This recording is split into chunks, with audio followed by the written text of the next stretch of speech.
Well, good morning, good afternoon, good evening, whoever you are, wherever you are, whenever it is for you. For me, it is just past midnight on Wednesday, August the 13th, 2025, which makes this the news and events of Tuesday, August 12th, 2025, day 1266. Actually, that means that today is my sister's birthday, so very happy birthday, Mary Beth. I hope you're having a great day.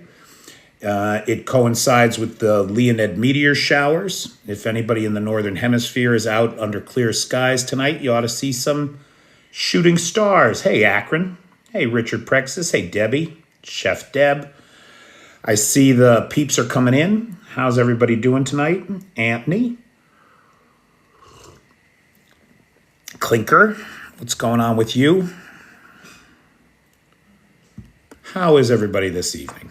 It was another glorious summer day here. Hey, Bjorn.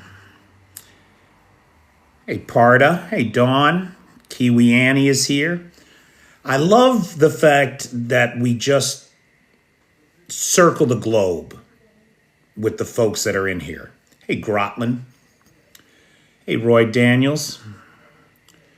Hope Russia sees some shooting stars tonight.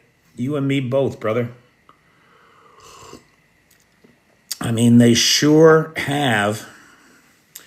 Did you hear Russia hacked the federal courts? The federal courts of what country, Bamba Squeezer? Everybody's fine in Stockholm, says our friend Maria. Nice. Hey, Magnus. Hey, Nightshade. I'm doing okay. Plugging along here. Plugging along. Hey, Jasmine. Russia is on fire. Yes, it is. Well, at this point, it's mostly just smoldering. Tomorrow morning, it'll be on fire again. Don't worry. Hey, Mad Mike. David Patton. Good evening. Hey, everybody. There's my buddy Hacky Sack Trav. Hey, Trav. Hey, G2. Hey, Steve-O. Hey, Super User. I'm looking, we have a new sponsor.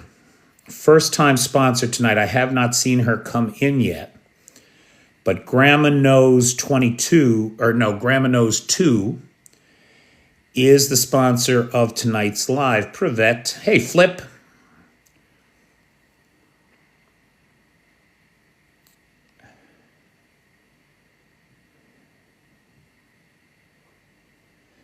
Clinker Kelly. Clinker must read Andrew Perpetua, which we will talk about in a second. Boy, this shirt is a very pale blue, and it does make it hard to read the chat, doesn't it? Hey, Carlos. Well, it's a little late to change it, so I'll have to remember, don't wear the powder blue shirt. Hey, Richard Prexis, Alice. How is everybody tonight? Hey, Lil Red. Hey, Lars. There's Maddie Wright. Good thinking, Trav. You're absolutely right. I can do that, but it's not going to help any of you guys. Hello from Yankee Stadium. Nice. All right. So, kids, let's get started here. And if anybody sees Grandma No come in, she is our sponsor for tonight. So let's thank her. Hey, Ump. And hey, Avi. There's our sponsor from last night. Thanks, Avi. Hey, Smiley. Hey, Neil Steven. Hey, Courtney. Hey, Michael Kistner. How you doing, buddy? Hey, Van. Northern Mississippi. God, I haven't been in Mississippi in years.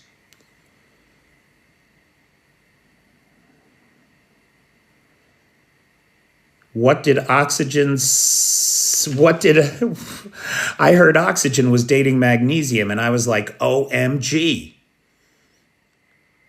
That's what your thing reminds me of, Billy. Hey, Nicola Jones. All right. So let's take a look at a couple of things here. The idea that Putin wants peace is a joke. It's a joke. No one could possibly believe for 1 second that Vladimir Putin wants peace. That's not a thing. Last night, the Russian Federation sent 48 drones. 75% of them were shot down. We were not so fortunate with the ballistic missiles. 4 Iskander-M or KN-23, the North Korean variant. Those ballistic missiles are tough, boy. They are particularly tough when you send them someplace where there's no Patriot batteries, or they're very near the front line and there's very little time to respond to them, where flight times can be as little as 2 minutes. And so only 1 out of 4 of the Iskanders were shot down. That means 3 of them got through. Although I am unaware of any civilian losses last night.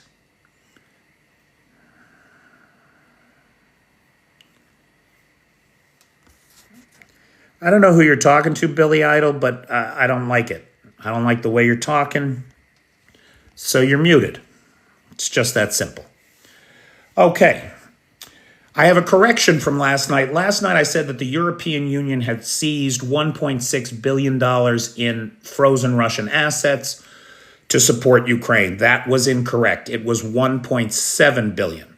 I must have just written it down wrong.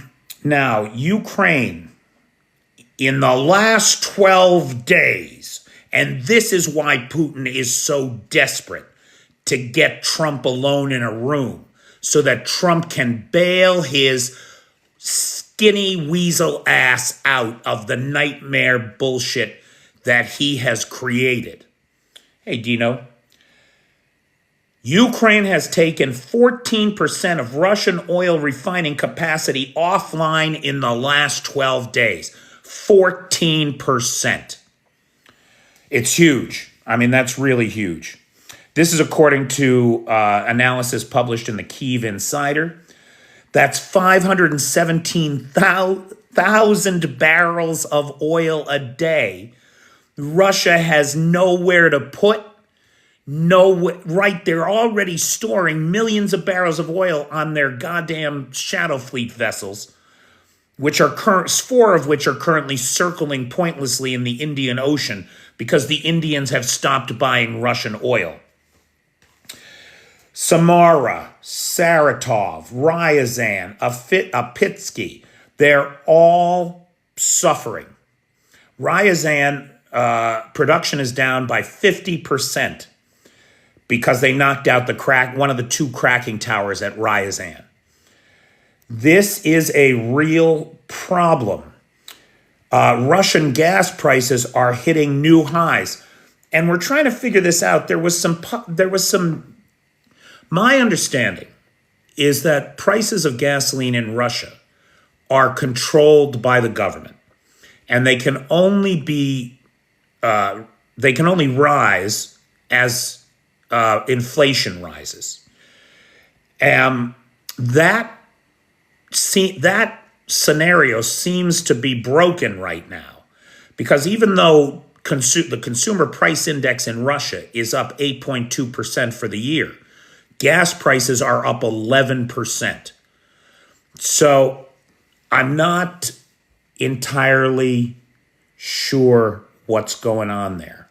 But Russian gas prices are hitting new highs. The Russians, Russia, a country that is nothing but a gas station with nukes, the Russians are currently paying more for diesel than you are in the United States. And it looks like they're going to be paying more, because at the Saratov refinery, at the Apitsky refinery, at the Samara refinery, we have reports that the hydro treatment facilities have been struck by Ukrainian drones. That's where you make your diesel. Without the hydro treatment, as I understand it, without the hydro treatment facilities functioning, those refineries are not producing oil, are not producing diesel. And that's a big deal. The situation is so bleak inside the Russian Federation that a country that is nothing but a gas station with nukes has had to stop exporting gasoline and refined oil products, which cuts into the bottom line for Russia, right? They make about $100 a barrel on refined oil products, but only 65 on crude oil. And so this cuts into their bottom line. The Russian Central Bank. Now, the Russian Central Bank had an interesting thing out today. It reports that nearly half the banks in Russia are currently experiencing a negative cash outflow situation. What does that mean? It means that more money is going out than is coming in. And these are both personal and business accounts that are withdrawing lots of cash. And the Russian Central Bank is saying that the problem is that the internet is so unreliable these days, between Ukrainian hacks of Russian banking systems and digital lockdowns where the Russian government shuts down the internet in areas, particularly those areas that are being hit by Ukrainian drones, so that the local population can't share pictures and videos of the strikes on Russian territory by the Ukrainian armed forces. That people have started taking out cash and dealing in cash. Now, personally, I think that while that may play into it, that may be one of the things going on, I think what's really going on is that the Russians have imposed restrictions on people's money. You can only take out of your accounts $550 a day. Now, anybody who's paying attention to the economic situation in Russia and has their money in a Russian bank is going to want to try to get as much of that cash out before that bank collapses. The restrictions on cash withdrawals are intended to prevent runs on the bank. So what we're really seeing, I think, are bank runs in slow motion, which, of course, will only accelerate the rate of decay and dissolution in the Russian banking sector. And already we're seeing that roughly a third of Russian banks are in trouble, and the 12 largest Russian banks have already approached Moscow looking for a bailout sometime this year. Gazprom Neft, the third largest company in Russia, posted its Q2 earnings. Profits are down 34%. Tax revenue from oil and gas year over year is down 41%. That's a problem. The Russian stock market, however, rebounded yesterday and today, into yesterday's trading and today's trading day. It's up 4% this week on hopes of a peace dividend, right? Two things drive the market: fear and greed. Right now, the folks invested in the Russian stock market are saying to themselves, well, gosh, Putin is meeting with Trump on Friday and they're going to settle this whole thing. And we'll get back on track. There'll be a peace dividend to our investments. Personally, I don't believe any of that is true, right? Like, you know what I think.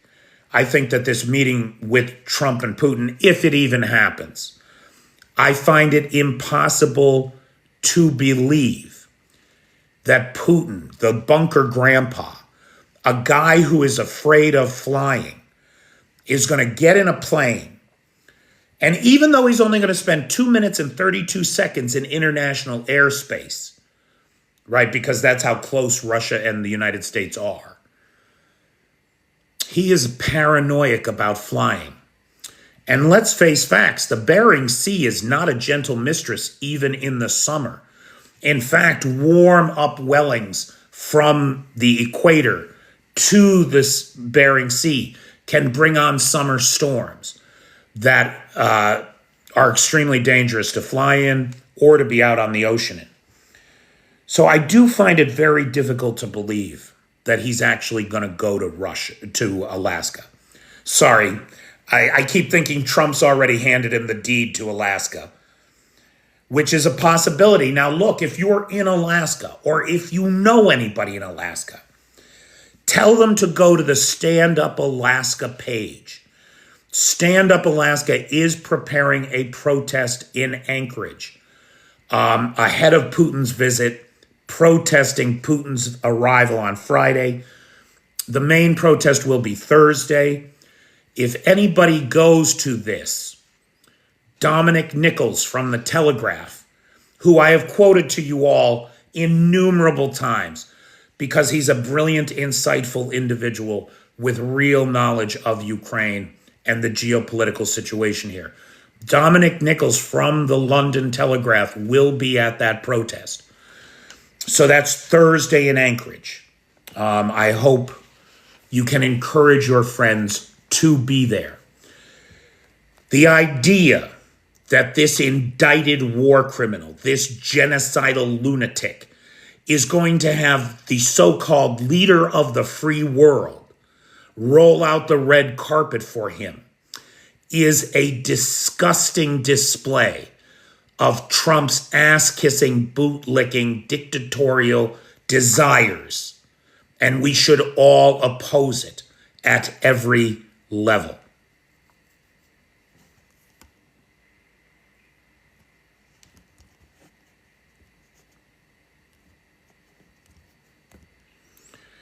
Now, in the early hours of Monday, yet August 10th, just yesterday, residents of Crimea in the area of the Saki airport reported several large explosions.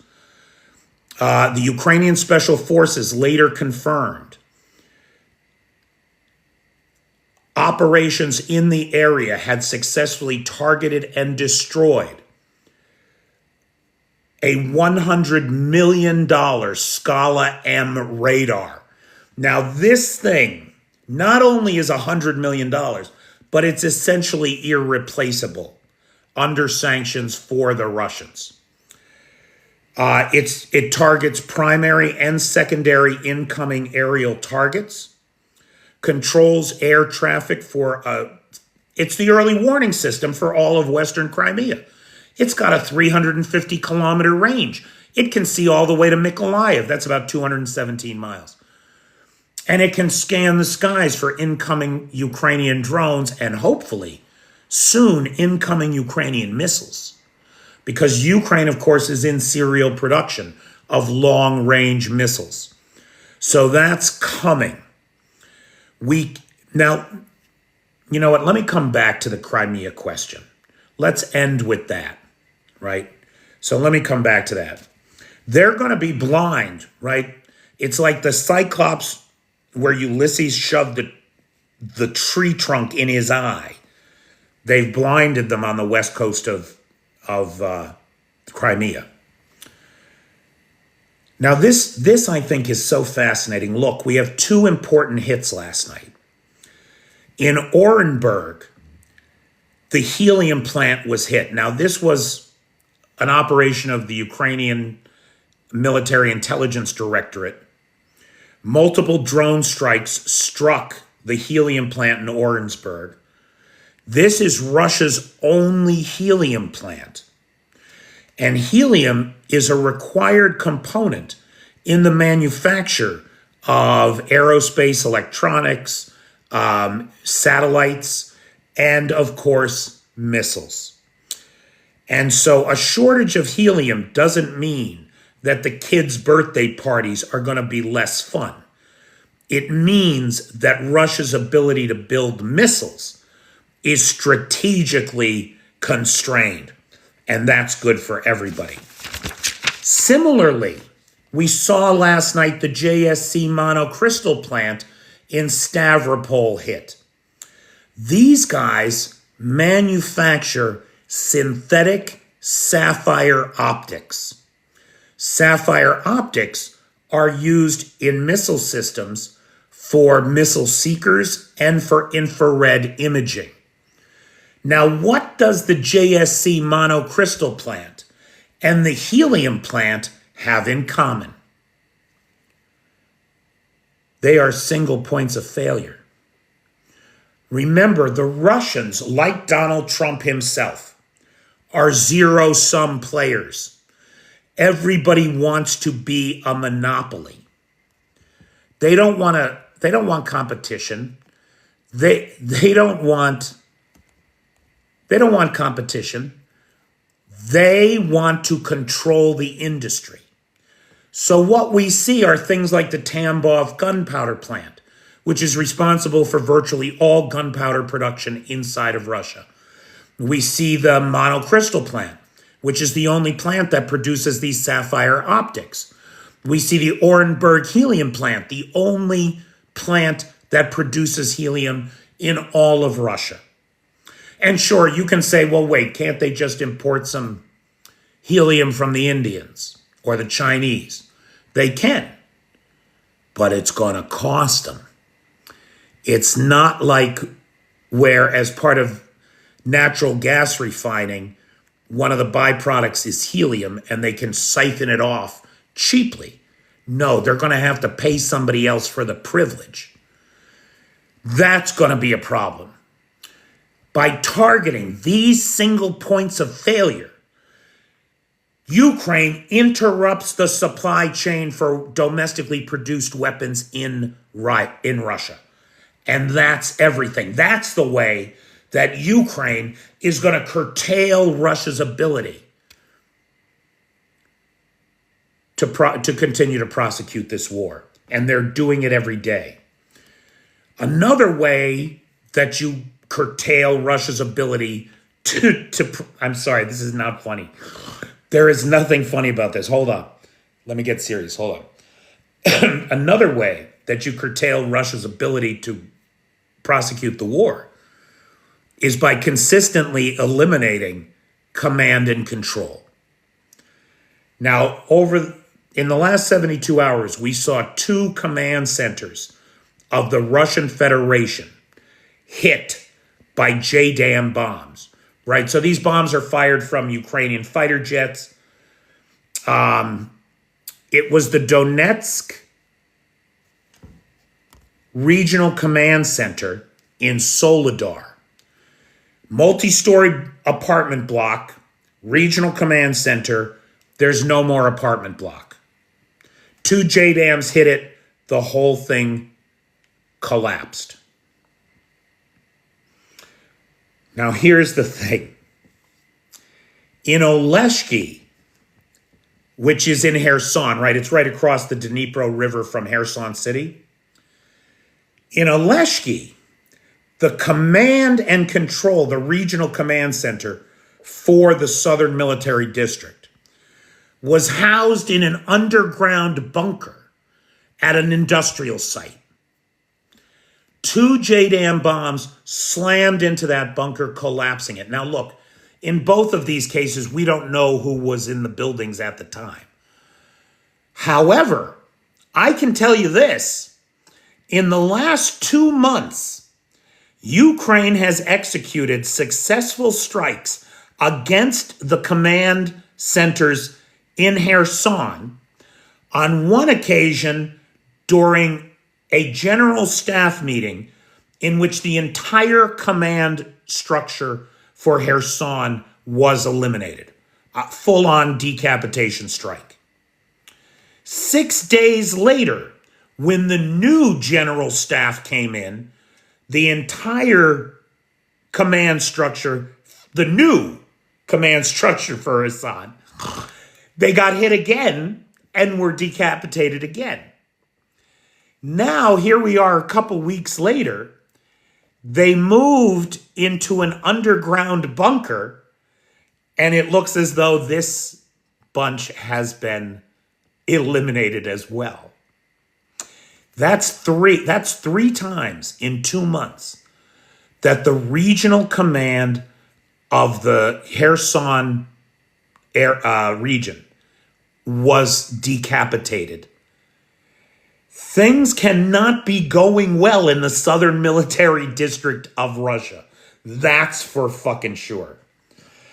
This puts on display in neon lettering Russia's failure to secure air superiority over Ukraine, Ukraine's growing air superiority capabilities, and Russia's failure for any kind of air defense in the region.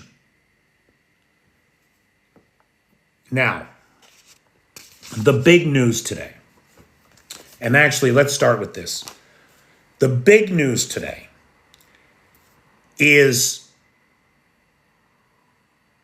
Pokrovsk. What have you guys been hearing in the press about Pokrovsk? Can anybody tell me if any of the mainstream media is reporting on this? What are you hearing? Anybody? I'm very interested to know. Dawn correctly says 10 kilometers taken by Russia. That's true. Trump said this meeting with Putin is a listening session. Okay, that's what he's saying now. Because it's obviously there's not going to be any progress. Okay, let's come back to Pokrovsk. Let's address this real fast here. Look at this entire meeting with Putin in Alaska, if it even happens, is only happening because of the greatest diplomatic blunder of the 21st century.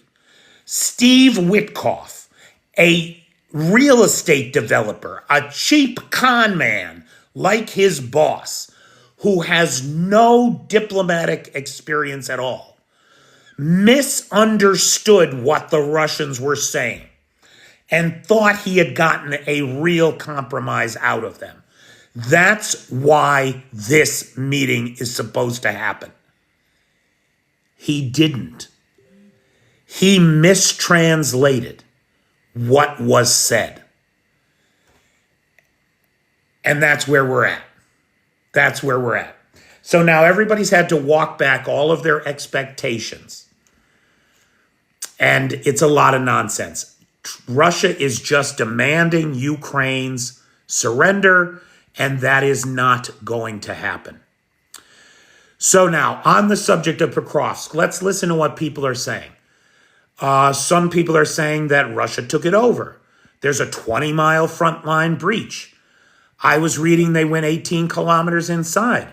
It's a big Russian breakthrough in the north. Hearing that they are advancing close to it. Russia broke through a defensive line. Defense lines breached.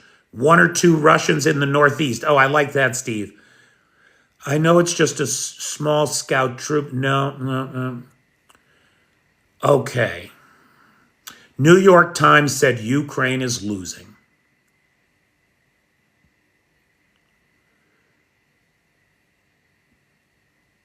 Yeah, Bip, by the way, that's a breach in protocol. You never use a KGB or FSB interpreter. You bring your fucking own. I know, it's ridiculous.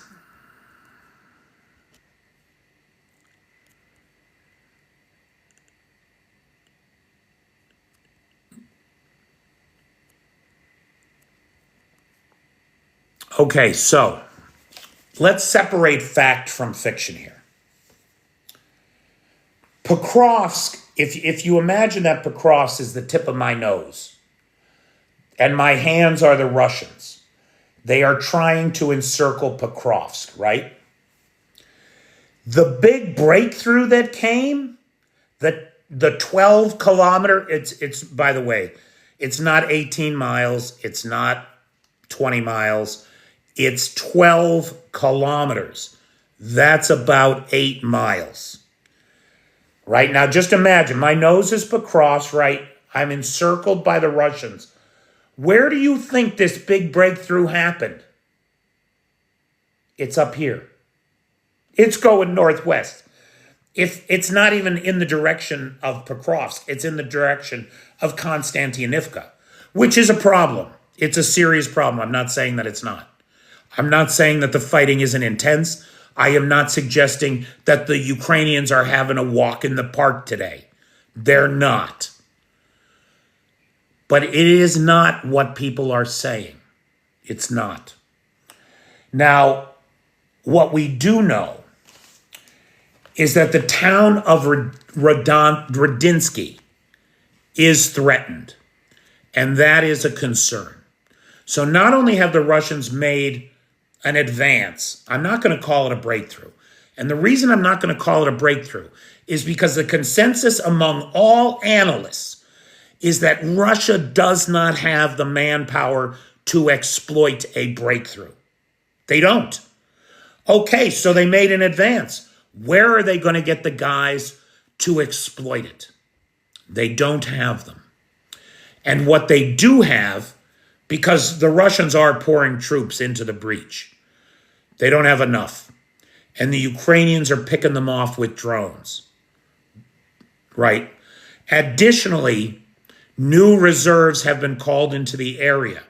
The first Azov Corps of the Ukrainian National Guard was called in, according to their press release, several days ago.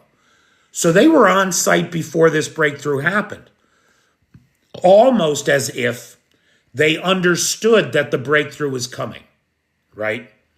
And they got the Azov Corps in there.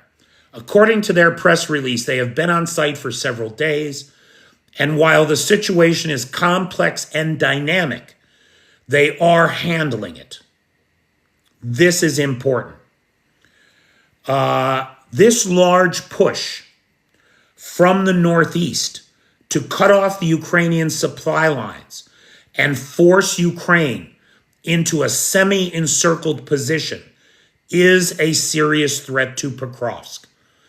I don't want to suggest that it's not. However, it should not be called a breakthrough. So Radinsky is threatened, and Radinsky is a bulwark, a defensive position that shields Pokrovsk from the Russians. Should the Russians be able to take Radinsky, it will directly threaten Pokrovsk. Pokrovsk remains Russia's #1 objective of the summer offensive, according to the ISW. Ukraine has responded with force, determination, and brutal house-to-house urban combat in Radinsky. The fate of Radinsky may well determine the future of Pokrovsk. Now, I wrote all of this before I found these two quotes. Two quotes from two of the analysts, and probably the only reason I wrote all this is because I listened to these guys. So then when I saw the quotes from them, I felt good about myself, because this is what Tetragami says. Tartargami. 2014 and 2015, Russia launched major offensives ahead of negotiations to gain leverage. Clearly, that's what they're doing again. The current situation is serious, but far from collapse, as some suggest. Now, that's not the only quote I got for you. I have one from our boy Andrew Perpetua, who I quote on here sometimes. Andrew Perpetua wrote on X today The reporting on what is going on around Pokrovsk has been very misleading, and a lot of people are drawing the wrong conclusions. First, let's start by describing what this absolutely is not: a breakthrough. It just isn't. The people saying it are being hysterical. So, it is not a breakthrough. It is a serious situation. Could it result in the fall of Rodinsky and Pokrovsk? It could lead that way. Well, I don't know that they lied, Little Red. There's a fog of war here. And there's room for interpretation. But the reasons that I read Andrew Perpetua and Tatargami virtually every day, as well as others, the ISW, is because these people get it right. Consistently, what they predict will happen is the way that we see the world go. And so, to be honest, I got to tell you, because you guys know I am not an expert. I am not a military analyst. And when I read these comments from them, and they were so in line with what I had written for my bit on this, I thought, thank you. I have learned so much from you guys in the last 2.5 years. I really feel like that's how it's going. Anyway, let's talk about what happens when Pokrovsk falls. Let's assume for right now that Pokrovsk is going to fall. Just like with Bakhmut, right? Remember, Bakhmut dredged on for months until finally it gave up the ghost. Same with Avdiivka. Remember Avdiivka? And every one of those advances, the Russian propagandists and the mainstream media sensationalized them to say, this will be a change, a major change in the future of the war. In none of these cases has it been. Instead, what we see happen is the Ukrainians fall back, hold the line, and attrit Russian forces by the tens of thousands for every square kilometer they take. The same thing is going to happen here. When Pokrovsk falls, if it falls, the Ukrainians will fall back to the next defensive line. Now, here's the thing.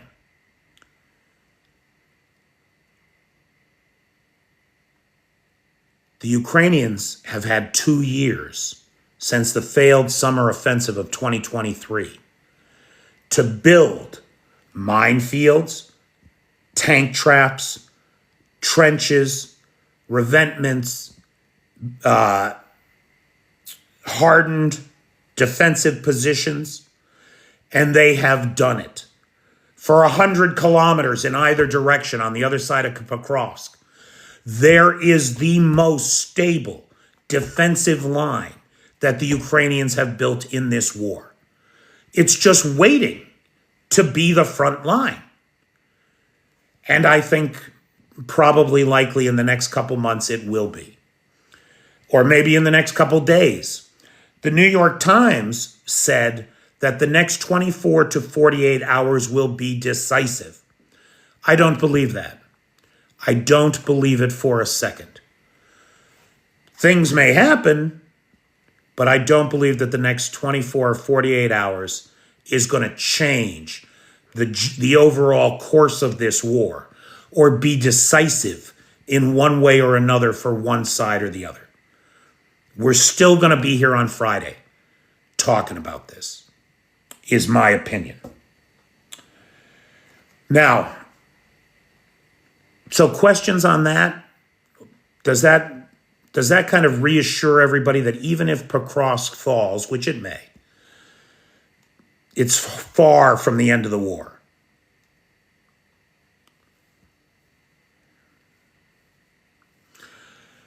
Trump can agree to whatever he wants. The trick is going to be to get the Ukrainians to agree to it, which they're not going to do, right? That's not a thing. Thanks, Little Red. Now, just before we go to open Q&A, so that's it for me for my top line kind of stuff today. Before we go to Q&A, let me again thank Grandma Knows, who is the sponsor of tonight's live. Eli is going to be sponsoring tomorrow. Still looking for live sponsors for Thursday and Friday. If anybody can help out, help keep us on the air, PayPal's in the description. Now, also big thanks to the moderator team, Maddie, Feisty, Jay, Pete, and Travis. Big thanks to Lars, who has the Discord server, and to Nightshade, who has the Peter's Peeps group on the Book of Faces. So the nuclear plant is smoking. I don't know anything about that.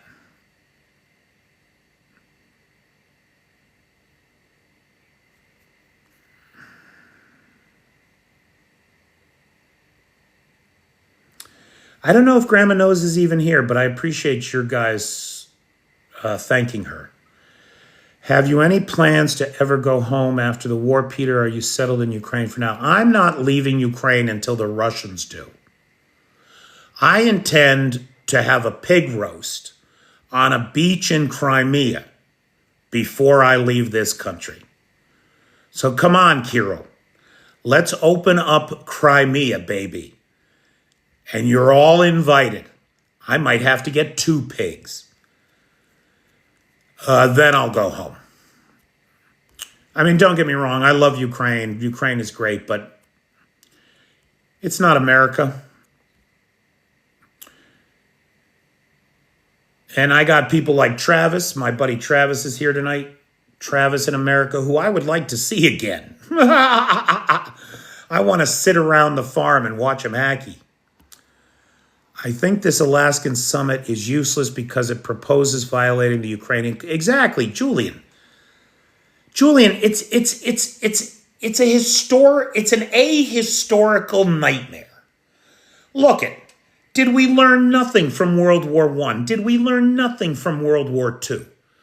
The great powers can't sit around and divide up the world. That's not a thing anymore. It doesn't work. It led to the Kurds, the largest single ethnic group in the world without a nation of their own to call home. It left World War I, left the Ukrainians without a home. World War I created the Troubles in Northern Ireland. World War II gave us the Israeli-Palestinian conflict. This methodology doesn't work. It's a failure every time. The partition of India in 1947, no está bien, doesn't work. So the idea of a East and West Ukraine is nonsense of the first order. And the Ukrainians are never going to go for it.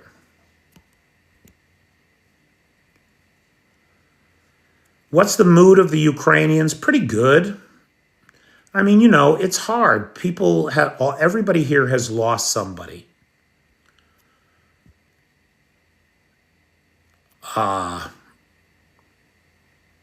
It's very difficult. Flip, you were just here. Your wife is Ukrainian. Your mother-in-law is Ukrainian. Let's ask Flip what he thinks the mood of the Ukrainian people is. Do you think people are giving up, Flip? I don't think so. Ben Tilley's coming to the pig roast. Clinker thinks I should roast Pootler. I don't think I'd like the taste.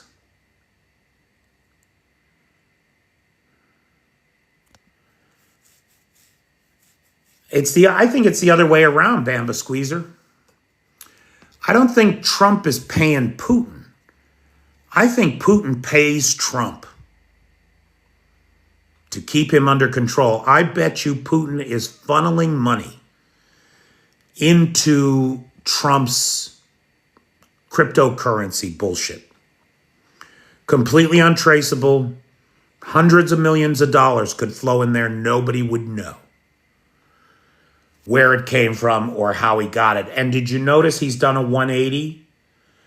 Again, his comments about Zelensky yesterday being responsible for starting the war, his frustration with Zelensky having a constitutional issue around giving up land. God damn it. I mean, which shouldn't be surprising, right? Because Trump hates constitutions, whether it's Ukrainian or American. That's my big fear, Smiley, right? Is that Alaska is going to be known as Yalta 2. It didn't work the first time. Why would we do it again? Oh, Jesus, Michael, I'm being told I'm going too far back in time, going to World War I. You want to go to the 1880s?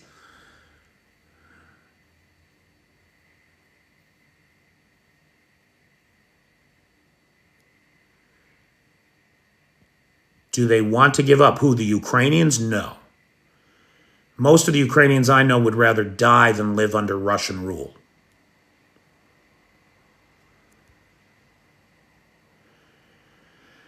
Head Yankee, look, the Ukrainians are hitting Russian missile factories all the time.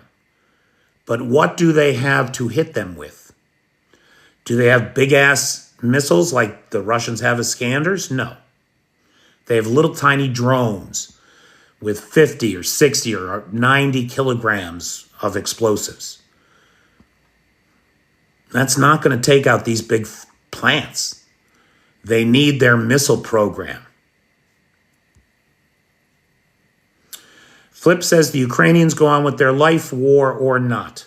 They plant their potatoes, they hoe their gardens, they can their vegetables, and they hope things won't get any worse.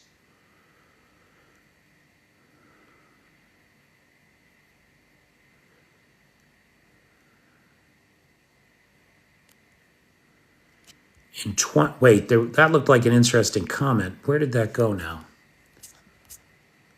80%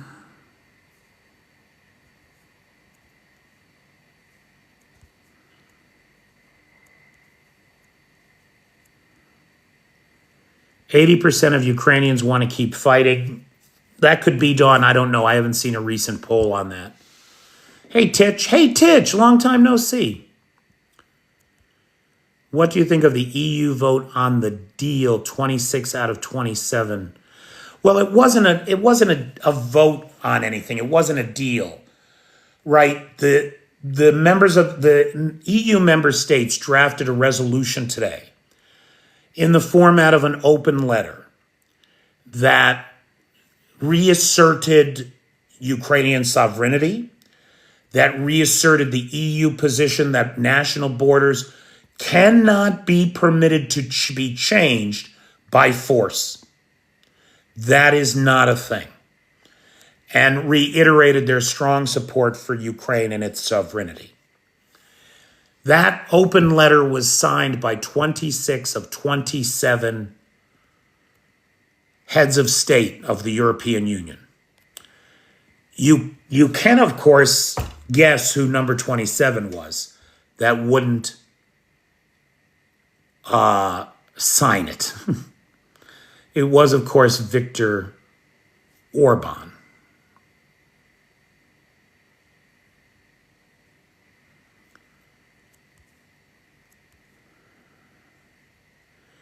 Well, Smiley, I can't say that pig roast is going to be soon. I've been in this country 2 years longer than I expected to be. God, it goes by in a flash.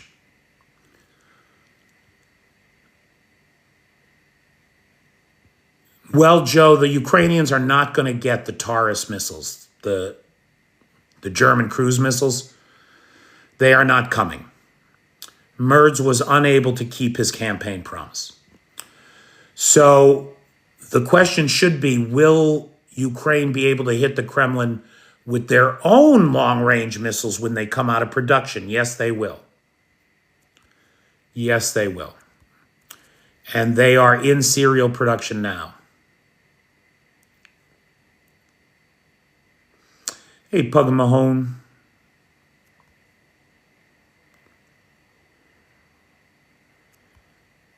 No worries, Titch. I know you're busy. Everybody's busy. What do you think about the situation with ongoing in Belarus and Russian troops?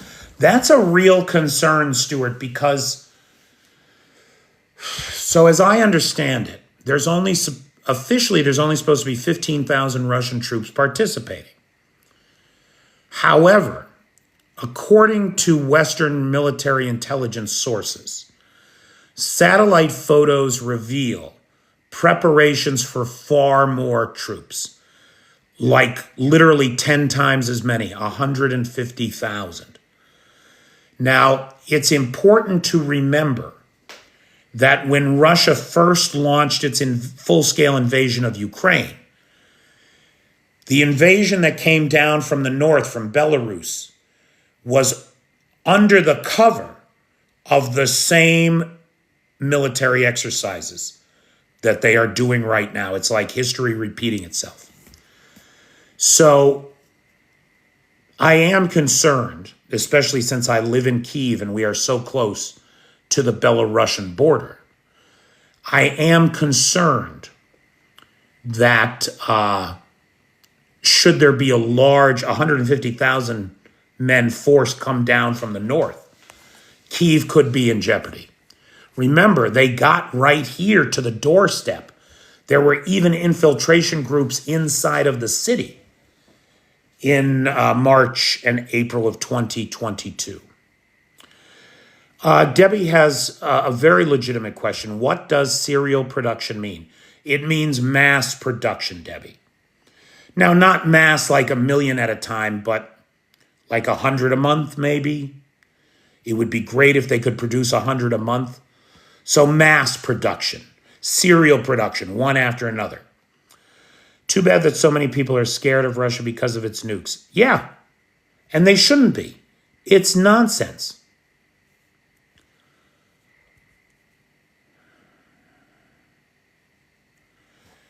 Flip's going to a benefit for the Ukrainian army. Famous actors and actresses will be there too. Oh, yeah?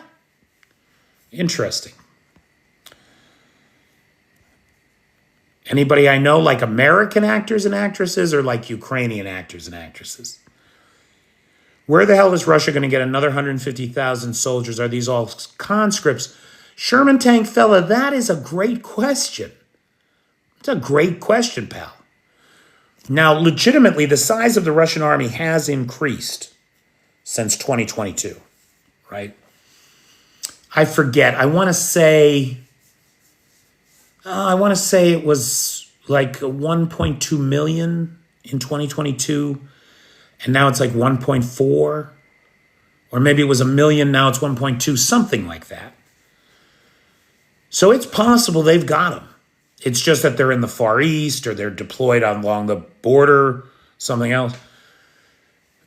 I don't know that they have them. They're making the claim that they do.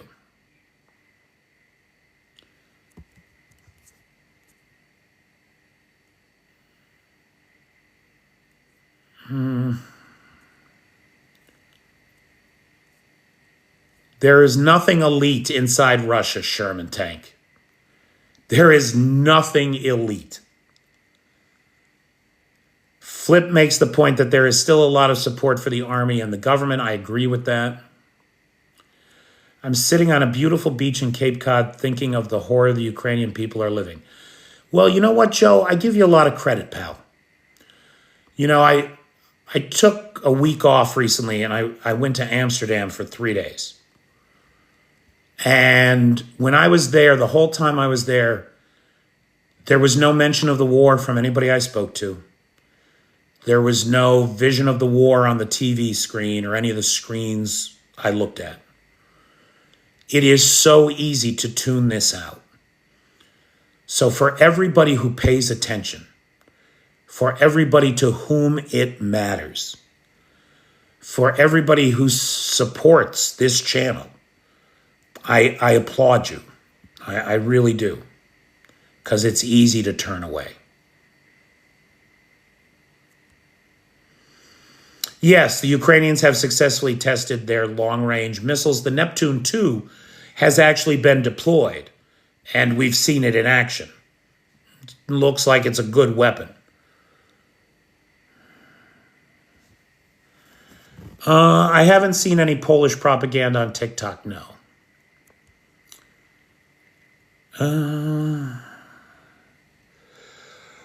Oh, pardon me. Oh gosh, it's 4 minutes to the top of the hour. Time is flying.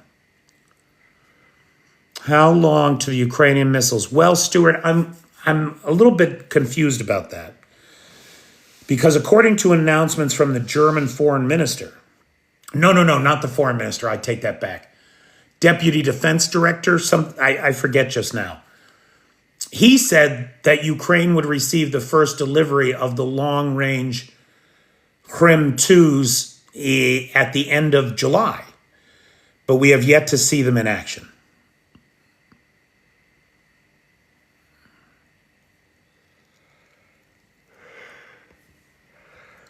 What's the range of the Neptune 2? I'm not sure. I want to say 180 kilometers. I think there's two versions. I think one is 180 kilometers, and I think the other one is 300 kilometers. Or maybe 5. I don't know. I'd have to look it up. Nightshade, do you know off the top of your head? Or can you do a quick Google search if you're here?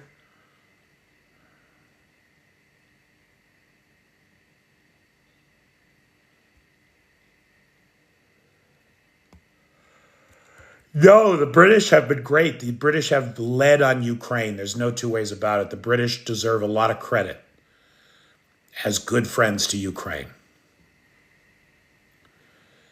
I'm with you, Anthony. Hey, Robert Petruzio. If anybody speaks Italian, I strongly urge you to follow Roberto. Night, Nana Pam.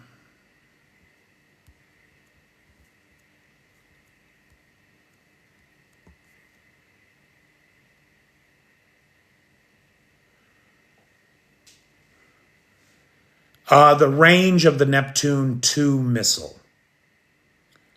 The range of the Neptune 2 missile, Nightshade. Oh, Julian Patel looked it up. He's saying, and I don't know if anybody can confirm this, he's saying 400 kilometers up to 1,000 kilometers, possibly.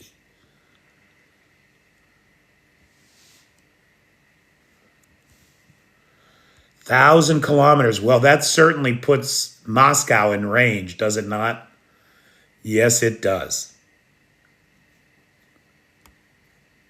600 miles, 1,000 kilometers. And it's coming, baby. It's coming. Okay. So, ladies and gentlemen, I want to thank everybody for joining us, especially if you're on a beach somewhere, because you do not have to be here. It is easy to look away. It is better to look this thing in the face. So again, I want to thank Grandma Knows, who is the sponsor of tonight's live. Looking for sponsors for Thursday and Friday. Eli tomorrow, Avi yesterday. Avi and Eli, of course, is an old friend of the channel, but Grandma Knows and Avi are our first-time live sponsors. So I really appreciate them, and I encourage others to follow their example. If you like this channel, help keep it on the air. Good for you, Chef Deb. I'm with you. Big thanks to Nightshade, who has the Peter's Peeps group on the Book of Faces. Big thanks to Lars, who has the Discord server. And, of course, to the best moderator team on the Tickety Talk. Thanks, Joe.